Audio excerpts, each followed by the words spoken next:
حفیظ شیخ فارغ، حماد اظہر آ گئے.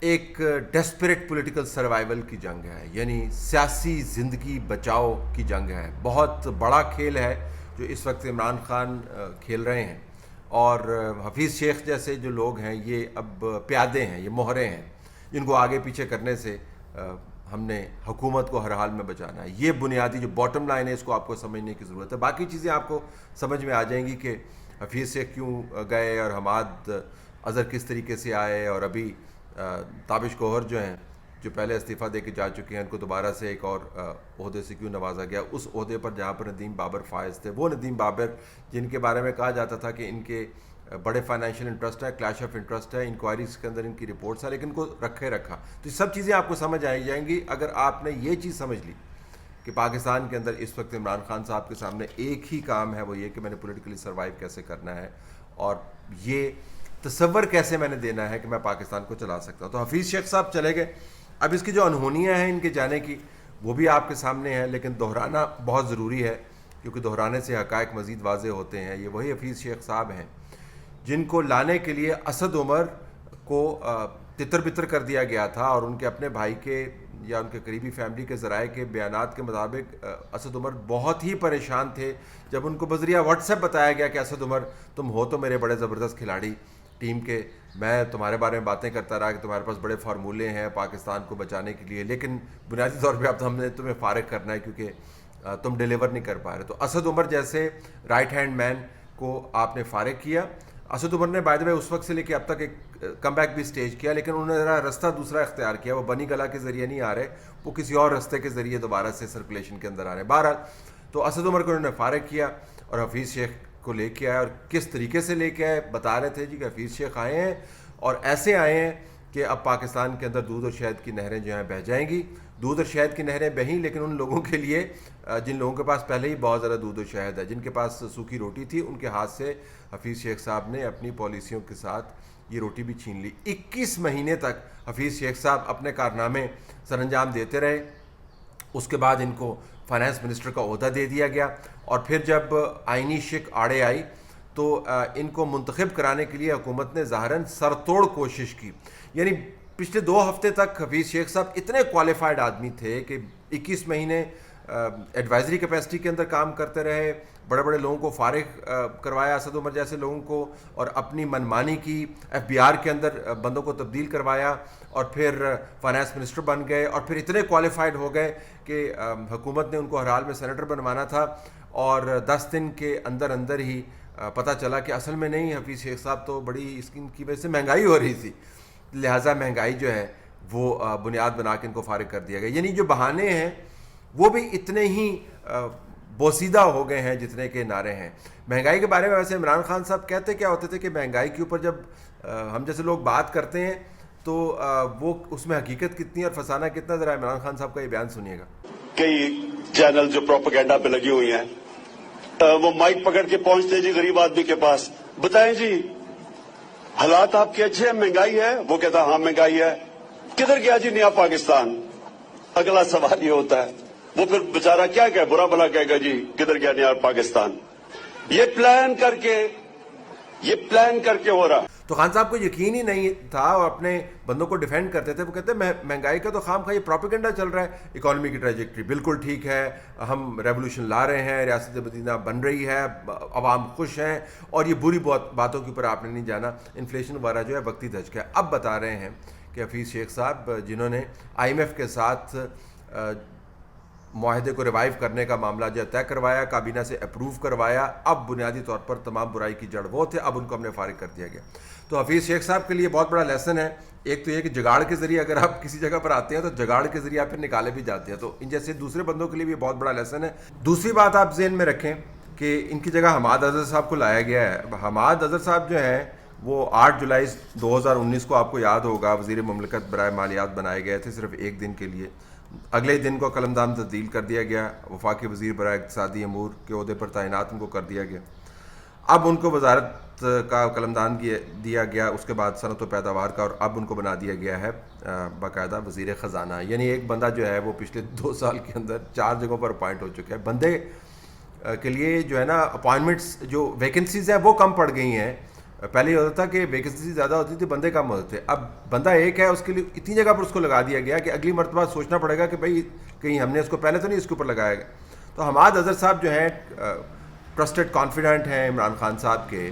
اگر انہوں نے کوئی بہت بڑا فارمولہ اکنامک دینا ہوتا تو عمران خان صاحب کے پاس مکمل طور پر استطاعت موجود تھی, وہ امپلیمنٹ کروا سکتے تھے. آئی ایم ایف کی جس ڈیل کا میں نے ذکر کیا جو حفیظ شیخ صاحب نے مکمل طور پر سیل کر کے دی, تمام کا تمام انفلیشنری امپیکٹ جو ہے وہ اس ڈیل کی وجہ سے آ رہا ہے. مہنگائی جس کو آپ کہتے ہیں, گیس کی پرائسز, پیٹرولیم کی پرائسز, سبسڈیز کو ریموو کروانا, کوئی پروٹیکشن اویلیبل نہیں ہے پاکستان کے غریب کے لیے. 16% مزید بجلی میں اضافہ ہونا ہے, 36% جو ہے ایک سال کے اندر آپ نے کمٹ کرنا ہے. اس سے مہنگائی نہیں ہوگی تو کیا ہوگا؟ تو اگر آپ حماد اظہر کو لے بھی آتے ہیں, ایک ایسا بندہ جو چوتھی اپوائنٹمنٹ ہے اس کی پچھلی 2 سال کے اندر, تو وہ کیا کارنامہ کر دیں گے؟ وہ تو آپ نے کی کابینہ نے باقاعدہ ڈیل اپروو کر دی ہے, وہ ڈیل اپروو کر دی ہے آپ کی کابینہ نے, جس کے ذریعے ملک کے اندر مہنگائی کا طوفان جو ہے وہ برپا ہے. اور یہ دوبارہ دہراتا چلوں, آپ کے یہی وزیر جو حفیظ شیخ کو مہنگائی کا ذمہ دار ٹھہراتے ہیں, پچھلے 2-2.5 سال سے آپ کو بتا رہے ہیں کہ پاکستان کے اندر حالات بالکل ٹھیک ہو رہے ہیں. تو آپ کو 2-2.5 سال سے بنیادی طور پر یہ لوگ جھوٹ بول رہے تھے آپ کے ساتھ, اور اپنے جھوٹ کو یاد نہیں کرتے, اور اب دوبارہ بتا رہے ہیں جی اصل میں مہنگائی بہت بڑھ گئی تھی, آپ حقیقت بیان کر رہے ہیں. جب ہم کہتے تھے کہ یہ بالکل پروپیگنڈا کر رہے ہیں, اور اب اپنے فائنانس منسٹر کو اسی بنیاد پر ہٹایا ہے اور نئے کو لگایا ہے, باوجود اس کے جانتے ہوئے کہ نئے کے بھی ہاتھ بندھے ہوئے ہیں. ایک بات یہ بھی سامنے آئی کہ جی یہ اسٹیٹ بینک کی اٹانومی کا جو آرڈیننس ہے, اس کے اوپر بڑے ایشوز تھے, لیکن اسٹیٹ بینک کی اٹانومی کا جو بل ہے, آرڈیننس میں کہہ گیا بل ہے, یہ تو کابینہ نے 9 مارچ کو باقاعدہ خود 15 منٹ کی اسٹڈی کرتے ساتھ اس کو اپروو کیا ہوا ہے. اور یہ اتنا خطرناک بل ہے, اگر اس کے اوپر کوئی حکومت کی اپنی ریزرویشنز ہے, تو جو اسٹیٹ بینک کے گورنر ہے باقر صاحب, جنہوں نے اس کو باقاعدہ پش کروایا ہے, اور جرنلسٹ نے صحیح لکھا کہ یہ ذاتی قسم کا بل ہے. یعنی ایک ایسا بل ہے جس کے اندر آئی ایم ایف کا نام استعمال کیا گیا ہے, لیکن آئی ایم ایف تو یہ تو نہیں کہتا کہ اسٹیٹ بینک کا گورنر جو ہے اپنی تنخواہ ایک بورڈ کے ذریعے کروائے, جتنی مرضی تنخواہ رکھوا لے, وہ پاکستان کا سب سے زیادہ تنخواہ لینے والا بندہ بن سکتا ہے, کیونکہ اس کے اوپر حکومت کی کوئی قدغن نہیں ہے. آئی ایم ایف نے یہ کہا کہ اسٹیٹ بینک کا جو بندہ ہے, گورنر جو ہے, وہ چھٹی لیے بغیر حکومت سے ملک سے باہر جا کے بیٹھ جائے اور حکومت کو بتایا ہی نہ. یہ آئی ایم ایف کہہ رہا ہوگا آپ کو. یہ ذاتی تشہیر اور ذاتی پروٹیکشن اور ذاتی ایمبیشن کو فیڈ کرنے والا بل ہے. لیکن میں اس بحث میں جاتا نہیں ہوں کہ باقر صاحب کا اس کے اندر کتنا حصہ ہے اور حفیظ شیخ نے اس کو کتنا پش کیا ہے. تو کابینہ کی آنکھوں پہ پٹی بندھی ہوئی تھی, ان کو پتہ نہیں ہے کس قسم کی چیزیں اپروو ہو رہی ہیں. وہ اسٹیٹ بینک کی اٹانومی کا بل ہو, وہ آئی ایم ایف کے ساتھ کنڈیشنز ہوں, وہ انفلیشن ہو, تو کلی طور پر کابینہ اور ملک کا پرائم منسٹر اس کی ذمہ دار ہے. آپ بندوں کو ہٹاتے رہیں یہ کرنے کے لیے کہ ان کا قصور ہے, لیکن بنیادی جو بک جو ہے جس کو کہتے ہیں وہ رکتا ہے پرائم منسٹر کے اوپر.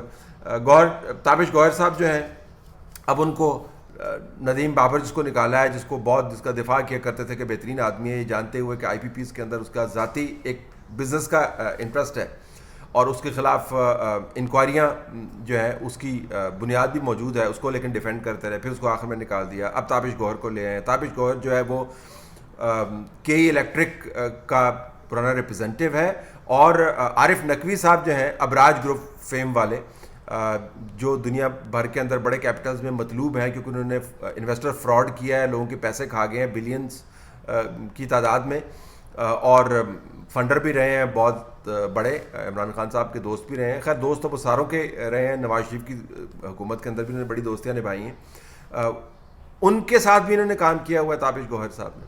اور تابش گوہر صاحب جو ہے وہ پاور کے ایڈوائزر کے طور پر پہلے ریزائن بھی کر چکے ہیں, اور تابش گوہر صاحب جو ہیں ان کی اپنی کمپنی جو ہے وہ جب تیل کا بحران ہوا تھا اس کے اوپر ایک رپورٹ آئی تھی, تو اس رپورٹ کے اندر ان کی کمپنی کے اوپر گھپلوں کے الزام لگے ہوئے تھے اور کہا گیا تھا کہ مزید تحقیقات کی جانی چاہیے.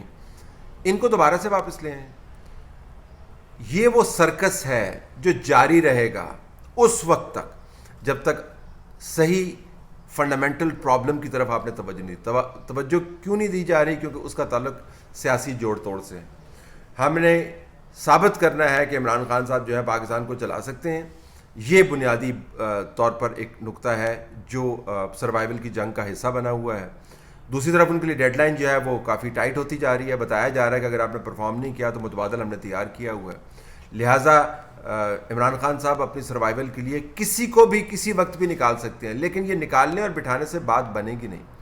جب لارجر اسٹرکچر جو ہے وہ اتنا خراب ہو چکا ہو تو ایک بندے کو آپ 6 جگہ اپوائنٹ کر دیں, ایک بندے کو آپ 6 مرتبہ نکال دیں, ایک ہی بندے کے اوپر 6 نئی ذمہ داریاں ڈال دیں, it will not make a difference. Fundamental issue جو ہے نہ وہ حفیظ شیخ کا ہے, نہ وہ باقر جیسے لوگوں کا ہے, نہ وہ حماد اظہر کا ہے, نہ وہ تابش گوہر کا ہے, نہ اور جو آپ نے منسٹریاں چینج کرنی ہے. فنڈامنٹل ایشو یہ ہے کہ اس ٹیم سے پاکستان چل نہیں پا رہا, اس تجربے سے پاکستان چل نہیں پا رہا.